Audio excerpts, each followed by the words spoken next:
के बारे में बतला रहे हैं। हर टीवी में लोकल किट में वर्टिकल सेक्शन तो हर में होता है, लेकिन लोकल किट में दो आईसी का प्रयोग किया जाता है। ये आईसी मेन आईसी 8873 जो सिर्फ इसको सिग्नल देता है, वर्टिकल सिग्नल। और वर्टिकल सिग्नल का फ्रीक्वेंसी कितना होता है? 50 सर्किल प्रति सेकंड का। अब वर्टिकल ड्राइवर आउटपुट के लिए जो आईसी प्रयोग किया जाता है, जो 78040 होता है, TD 78, ये बहुत पॉपुलर आज के डेट में आईसी है। लगभग सारा कंपनी और लोकल किट में इसी आईसी का प्रयोग देखा जाता है। अब सबसे पहले हम समझेंगे कि वर्टिकल सेक्शन का काम क्या होता है। वर्टिकल सेक्शन का काज क्या होता है कार्ट टीवी में?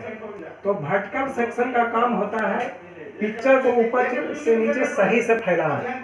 पिक्चर को ऊपर से नीचे सही से फैलाना। इसके लिए क्या होता है, पिक्चर को फैलाने के लिए पहले क्या होता है कि टीवी की स्क्रीन पर एक गोल बुंदा बनता है। अगर आप योग कॉइल का कोई तार नहीं जोड़िए तो एक बुंदा बनेगा। लेकिन जब हॉरिजॉन्टल का आप जोड़ दीजिएगा तो हॉरिजॉन्टल कॉइल क्या करेगा, इसको दाएं से बाएं फैलाएगा, एक लकीर का निर्माण होगा। और जब वर्टिकल काम करेगा तो उसी की लकीर को ऊपर से नीचे की ओर खींचेगा तो आपको पूरा पर्दा तैयार होगा। वर्टिकल जब काम करेगा, जब हॉरिजॉन्टल काम किया तो क्या हुआ, ये बिंदु सबसे पहले ये गोला एक बनेगा। आप देखिए चारों तार को छोड़ा करके देखिएगा तब बीच में एक गोला आएगा। जब हॉरिजॉन्टल कॉइल काम करेगा, हॉरिजॉन्टल कॉइल, तो क्या होगा, एक लकीर में बदल जाएगा वो गोला। और जब वर्टिकल काम करेगा तो क्या होगा, ऊपर से नीचे की ओर फैल करके क्या होगा, हमको पूरा पर्दा का निर्माण हो जाएगा, पूरा पर्दा का। ठीक है, तो ये होता है योग कॉइल का। दोनों कॉइल को संयुक्त रूप से हम लोग योग कॉइल कहते हैं, क्योंकि एक ही आवरण पर दोनों कॉइल बना रहता है। तो अब ये वर्टिकल योग कॉइल को काम करने के लिए यही ऐसी सिग्नल, जो सिग्नल यहाँ से आता है उसको ताकतवर बना के देता है। तो कैसे ये काम करता है यही समझना है। तो इसका काम होता है क्या, वर्टिकल का, ये दिमाग में रखा लीजिए, पिक्चर को ऊपर से नीचे सही से फैलाना। अगर ये नहीं काम करेगा सही से तो स्वाभाविक है कि आपको इतना ही काम करेगा तो हॉरिजॉन्टल लाइन है, एच लाइन इसको कहते हैं। अगर कुछ हद तक काम करने का तो ऐसा भी हो सकता है ऊपर भी नहीं पिक्चर नहीं, खाली बीच में आए 1 इंच या 2 इंच, ऐसा भी हो सकता है नीचे पिक्चर सही आए, ऊपर सही आए, नीचे नहीं आए, या ऊपर नहीं आए, नीचे आए। यही 4 तरह का फर्क देखने को मिलता है। अब देखिए, ये आईसी को काम करने के लिए सबसे पहले खोराकी चाहिए, सप्लाई चाहिए। तो इसके पिन नंबर 7 और 2 पर मुख्य रूप से सप्लाई रहता है। 2 पर 27 वोल्ट का जो सप्लाई पावर सप्लाई से बनता है, वही एक रेजिस्टेंस के जरिए 2 पर आता है। इसी सप्लाई को एक डायोड के जरिए 6 नंबर पर भी दिया जाता है। यानी कि कह सकते हैं कि 2 नंबर भी पॉजिटिव और 6 नंबर भी पॉजिटिव है। 7 नंबर पर जो 8 वोल्ट की सप्लाई बनता है, जो कि मेन आईसी पर भी 8 वोल्ट की सप्लाई आता है, कब हॉरिजॉन्टल के संदर्भ में भी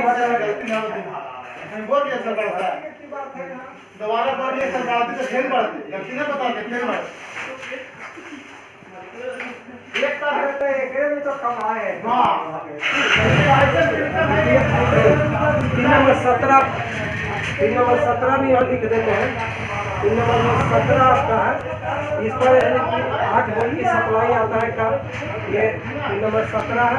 HVCC जो होता है बताए थे, हॉरिजॉन्टल के दरमियान भी होता है। यही सप्लाई समझिए कि यहाँ पर आता है। जैसे एक स्टूडेंट बीच में पूछ रहे थे कि यही सप्लाई आता है। और इस पर सप्लाई पावर सप्लाई में ही एक ट्रांजिस्टर से आता है। इसके बारे में विस्तार से पावर में लोड किए हुए हैं। अगर हमारा यूट्यूब में नहीं लोड है तो इस पर हम एक जानकारी आपको अलग से डाल देंगे। तो अभी आप तत्काल ये समझिए कि इस पिन पर भी पॉजिटिव सप्लाई यही 8 वोल्ट से एक रेजिस्टेंस लग के आता है। तो ये 3 सप्लाई हमको ये आईसी पर होना जरूरी है, 2 पर, 6 पर और 7 पर। इसके बाद क्या होता है, पिन नंबर 3 पर एक कंडेंसर इस प्रकार से लगा रहता है, इसलिए इस पर वोल्टेज हम माइनस में रहता है। और ये कंडेंसर जब भी खराब होता है तो हमारा टीवी के स्क्रीन पर पिक्चर के ऊपर में ऐसे 2-3 लाइन दिखाई देता है। यानी अगर आपको पिक्चर को 2-3 लाइन कंडेंसर को बदल दीजिए। अब इसके बाद जो सिग्नल स्क्रीन पर आता है 1 नंबर पर, पिन नंबर 16 से, और ये आईसी को भी काम करने के लिए 5 वोल्ट की सप्लाई वर्टिकल सेक्शन को काम करने चाहिए। तो इसका पिन नंबर यहाँ पर 36 वोल्ट लिखा है, पिन नंबर 36 है, 5 वोल्ट की सप्लाई रहता है। ये सप्लाई नहीं रहेगा तो ये आईसी काम नहीं करेगा। तो आईसी सिग्नल बना के पिन नंबर 1 को देता है एक रजिस्टर के जरिए, जिसको ये ताकतवर बना देता वो कॉइल के दूसरे लेग से एक कंडेंसर इस प्रकार से रेजिस्टेंस रहता है। अगर रेजिस्टेंस भी कट जाएगा तो आपको ये कॉइल काम नहीं करेगा। यानी ये दोनों को भी सही रहना काफ़ी जरूरी है। यानी सप्लाई के बाद ये रेजिस्टेंस जरूर चेक कीजिए, ये रेजिस्टेंस कितने ज़्यादा करता है। और ये कंडेंसर भी कभी कभी टूट जाता है, कभी कभी लीक कर जाता है, इसलिए कंडेंसर को चेक करिए। तो इस प्रकार से ये काम करता है वर्टिकल सेक्शन। तो वर्टिकल सेक्शन कोई काफ़ी कठिन नहीं है। ये जो आईसी होता है जिसका एक पिन आगे एक पिन पीछे होता है, एक पिन आगे एक पिन पीछे होता है। अब इसमें थोड़ा सा हम फॉल्ट की भी चर्चा कर देते हैं कि अगर हमारे टीवी के स्क्रीन पर एच लाइन आ रहा है तो हम क्या करेंगे। अगर हमारे टीवी के स्क्रीन पर एच लाइन आ रहा है तो सबसे पहले हम ये भी तय कर सकते हैं कि हमारा खराबी इस आईसी का है कि इस आईसी का। इसके लिए ये रेजिस्टेंस को हम बाहर निकाल देंगे। क्या करेंगे, एच लाइन के फॉल्ट में जो पिन नंबर 1 से जो रेजिस्टेंस है, पिन नंबर 1 तथा ये कौन आईसी 7840 040 7840 के पिन नंबर 1 तथा मेन आईसी के पिन नंबर 16 के बीच लगे रेजिस्टेंस को ओपन करें।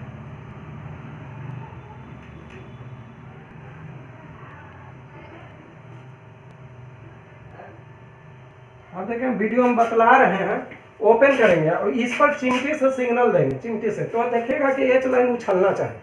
अगर एच लाइन जंप करता है तो आप समझ जाइए कि मेरा ये आईसी ओके है, यानी इतना दूर में कोई फॉल्ट नहीं। अब ये आईसी में है तो ये आईसी के पिन नंबर 36 पर 5 वोल्ट देखिए जनरली यही फेल हो रहता है।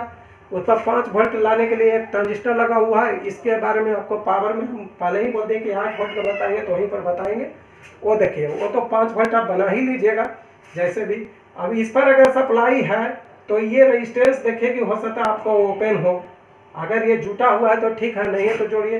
तो फिर ऐसा भी हो सकता है कि ये आईसी में ही फॉल्ट है, ज़्यादातर वो आईसी भी खराब हो सकता है। लेकिन अगर नहीं उछलता है, जनरली फील्ड में इस आईसी का कम ही फॉल्ट होता है, नहीं उछलता है, तो सबसे पहले आपको क्या करना है कि पिन नंबर 2 पर यही 27 वोल्ट के करीब सप्लाई, 27 की जगह 2 वोल्ट कम भी आएगा। ऐसा नहीं है कि एकदम एक्यूरेसी 27, 25 भी है तो सही है, 28 भी है तो सही है। 1-2 वोल्ट तो हर मैकेनिक हर छात्र समझते हैं कि आगे पीछे होता है एसी लाइन के हिसाब से। 6 पर सप्लाई देखिए और 7 नंबर पर भी आपको 2-3 वोल्ट की सप्लाई होना चाहिए। 7 नंबर पर 2 से 3 वोल्ट की सप्लाई होना चाहिए। नहीं है तो ये रेजिस्टेंस को चेक कीजिए। अगर ये 3 पिन पर सप्लाई है और बिल्कुल सही है, फिर भी हमारा एच लाइन है, तो एक बार आप ये रेजिस्टेंस को चेक कर लीजिए। रेजिस्टेंस कम मान का है, बहुत कटता है। ये कंडेंसर चेक कर लीजिए और कॉइल का कनेक्शन सही देख लीजिए, कहीं कॉइल के कनेक्शन तो नहीं छोड़े हैं, कॉइल तो नहीं खराब है, ये चेक कर लीजिए। अगर इसके बाद नहीं होता है तो एक बार आप आईसी बदल के देखिए। अगर आईसी बदलने पर भी नहीं होता, अगर कोई फिर ऐसे हो ही जाता है फिर भी नहीं होता, तो ये सब जो रेजिस्टेंस जो बीच में है इसको अच्छा से सावधानी से इसके मान को चेक करिए। कभी कभी इसका मान भी उलट पुलट हो जाने से दिक्कत पैदा करता है, लेकिन ऐसा संभावना बहुत कम है। आपको इतना ही दूर से बन जाएगा एच लाइन वाला फॉल्ट। अगर बीच में पट्टा अगर आ रहा है तो आप ये कंडेंसर देखिए और यही इतना पार्ट्स को देखिए। ये कंडेंसर भी खराब होगा तो आपको पट्टा का फॉल्ट दोनों से मिल सकता है, या फिर ये सब गलत मान के रेजिस्टेंस देखिए। अब यहाँ पर जब पढ़ाते हैं तो स्टूडेंट को लगता है रेजिस्टेंस खराब होता है। जी, रेजिस्टेंस एक्चुअली में खराब कम ही होता है, ये भी बात। लेकिन आप क्या कीजिएगा कि आपको रेजिस्टेंस का ज्ञान नहीं है, 12 किलो के जगह पर लगा दीजिएगा जाकर के 82 किलो 120 किलो। और जनरली इसी प्रकार का फॉल्ट हमारे यहाँ था। देखिए हमारे सामने लड़का हंस रहे हैं कि ऐसा नहीं हो सकता। हम 3 दिन पहले एक इंडक्शन बनाए हैं जिसमें हमारा लड़का 10 ओम की जगह पर 10 किलो लगा दिया था और वह 3 IGBT उड़ा दिया था भैया। और एक हमारे सामने स्टूडेंट हैं उनके सामने 5 हम उड़ाए थे, यानी 8 IGBT यानी 560 रुपया उड़ गया उसके बाद वो बना। लेकिन हमने भी प्रण किया था उस बोर्ड में बना दी। अब इनको लग रहा है कि ऐसा नहीं होता है, और सामने ही वो लड़का पूछ लीजिए ऐसा ही था। और वो संजोग से अभी वो है ये है मेरे पास जो हम बनाए हैं। जिन मैकेनिक के था उनको हम बोले कि 500 रुपया, बोले भैया 500 रुपया तो नहीं देंगे, 470। बोले कि तुम मत ले जाओ। बनाना सीखना एक अलग बात है, क्योंकि आप उससे सीखते कि भाई आखिरकार IGBT उड़ता क्यों है। अब इनको लग रहा है कि ऐसा नहीं, यही कर देंगे ऐसा, यही ऐसा करेंगे, 3.3 किलो की जगह 330 किलो लगाएंगे, आप फंस जाएंगे। तो मैकेनिक लोग जो हैं ध्यान दीजिए, या न्यू कमर्स की ज़्यादातर जो मैकेनिक बनाते हैं, मैकेनिक का बनाते हैं। हर डिस्ट्रिक्ट में एक मेन मैकेनिक होता है, बाकी झोला छाप होता है। वो जानते हैं कि अगला यही गलती करके आता है, वो बहुत बड़ा गलती करके नहीं आता, ऐसी तो हर कोई बदल लेता है, रेजिस्टेंस में फंस जाता है। लगाना है भैया, देखिए यहीं पर एक और लगा दे 100 किलो। अब बताइए 100 किलो लगाएगा तो कहीं वर्टिकल काम करेगा? अब बहुत सा मैकेनिक और रजिस्टेंस, तो हम रजिस्टेंस के मान पर भी एक वीडियो लोड करेंगे। तो इस प्रकार से आप समझ लीजिए कि जब एच लाइन का फॉल्ट होता है तो इस प्रकार से आपको चेक करना है। आशा नहीं बल्कि पूर्ण विश्वास है कि आपके लिए ये वीडियो काफ़ी उपयोगी होगा।